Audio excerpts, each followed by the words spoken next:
Daniel Milbank has a really great article today in the Washington Post. It's called "The Rush to Humiliate the Poor," and unfortunately, it's true. Talks about some legislation passed at the different state houses that goes out of its way to insult the poor even more. So, first of all, he talks about the National Conference of State Legislatures, and he explains that the NCSL also reports that 12 states, most in the South, have passed legislation in the last 3 years requiring drug testing for public assistance applicants. Florida's law, struck down in court, required applicants to pay for the drug test, reimbursing them if they tested negative. So not only do we think that if you're asking for assistance, you're likely to be a drug addict, we're going to make you pay for it. We're going to put the onus on you, the burden on you. And look at how they treat them.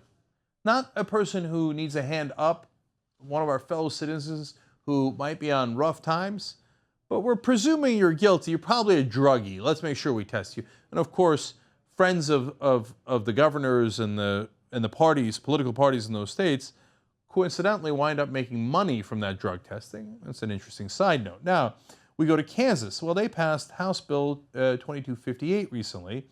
So first of all, it limits cash withdrawals if you're on assistance from welfare to $25 per day.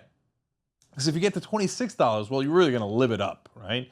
And then it goes further, and this is the part that's really bothersome. It forbids them to use their benefits in any retail liquor store, casino, gaming establishment, jewelry store, tattoo parlor, massage parlor, body piercing parlor, spa, nail salon, lingerie shop, tobacco paraphernalia store, vapor cigarette store, psychic or fortune-telling business, bail bond company, video arcade, movie theater, swimming pool, cruise ship, theme park, dog or horse racing facility, parimutuel facility, or sexually oriented business, or in any business or retail establishment where minors under age 18 are not permitted. Let's think about this decision to limit your assistance to make sure you can't get on cruise ships. They live in Kansas. What cruise ship were they going to go on? But to me, the most bothersome part is we don't want you in our swimming pools. I mean, if you're poor, know your role. Now, I know what their ostensible reason here is. We're giving you money for food. We want you to spend it on food. Now, you want to make sure that they don't use it in massage parlors. I understand. That message is not lost on us. But all these different things assumes, look, this is what they would spend it on. We got to make sure that these people with their bad intent don't come in here and spend our good money on their dark purposes.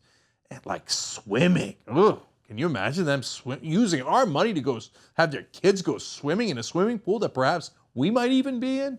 God forbid, right? Why don't you spit in their eye while you're at it?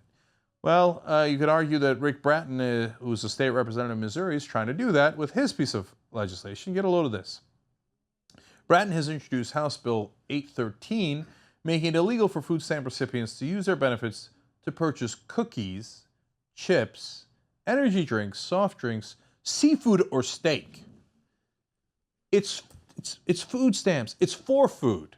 But now you remember how they criticized Bloomberg? Oh, the nanny state, you're telling us what to eat, what not to eat. Oh, you're charging extra tax for whatever you're trying to do. You're limiting the size of the sodas and stuff. Well, here you have a Republican saying, no, don't eat the cookies, put down the chips. I'm going to tell you what you can eat, what you can't eat. Freedom, liberty. No, you don't get any of that. I'm giving you assistance. If I'm going to give you assistance, I'm also going to give you the back of my hand.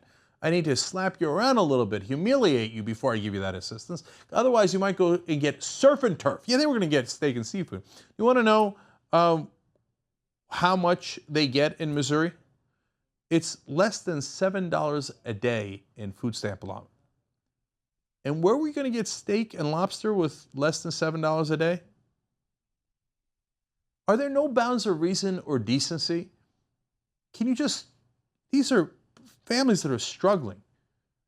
I mean, look, I don't know if it'll help to talk about who they are. They're families sometimes that had jobs. They lost it in the recession, and some lost it later. I've seen story after story. They used to live in a house, then they got to go to motels, they got to go to trailer parks. Are they all angels? Of course not, right? But do some people abuse food stamps? I don't know how they would abuse them. It's possible. But you can't put everybody in the same boat.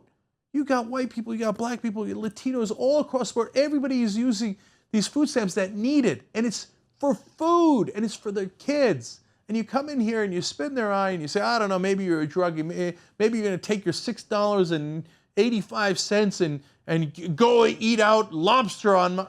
They're not eating lobster. They can't afford the lobster. They're barely eating, man. Have you no sense of decency? And the answer is an overwhelming yes, they don't. They don't have a sense of decency. You're not giving them an enormous amount. You don't have to spin their eye while you're doing it. Now, we're not done yet. There's two other elements to this. An NPR study last year found that defendants are routinely charged for public defenders, room and board in jail, parole supervision, and electronic monitoring devices, items that were once free. So now you're a defendant, you're poor, so you can't afford counsel. You're not O.J. Simpson, you don't have the dream team. So you need to get counsel that's going to help you, right? Then they go, okay, now you're charged for that. Now, we put you in jail, we're going to charge you for the jail. Even if you're innocent. But wait a minute, you're the one who put me in jail. I didn't ask to be in jail. It's not like it was a hotel that I checked into. I needed this lawyer, otherwise you're going to put me in jail without any kind of assistance. How am I going to pay for this? And if you can't pay for it, they put you in jail for that. Let me explain. Some states have been hiking legal fees for poor defendants. In Washington State, the American Civil Liberties Union found such obligations average $2,540 per case, and sometimes imprisoning them for their inability to pay. Get that logic? If you're a poor defendant, we're going to charge you for everything, and if you can't pay it, which almost by definition you can't pay it, well then we're going to put you in prison for that.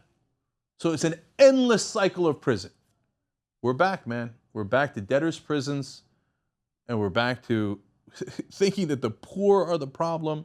So you're telling me the problem in this country, the reason we have deficits, the reason we have the economic crash, all of our economic ills, are not because of the powerful, they're because of the powerless. It wasn't the powerful who manipulated the system, the political system, the financial system to their benefit. It was the powerless who manipulated it to get less than $7 a day in food stamps. How could you possibly believe that? Now, they don't believe it. They just want to get the middle class to hate the poor instead of the rich, to hate the powerless instead of the powerful. Now, you shouldn't hate either. You should fix the system. You should get a fair and just system. And instead of doing that, what they're trying to do is start a class warfare to get the middle class enraged against the poor and to keep kicking them when they're down.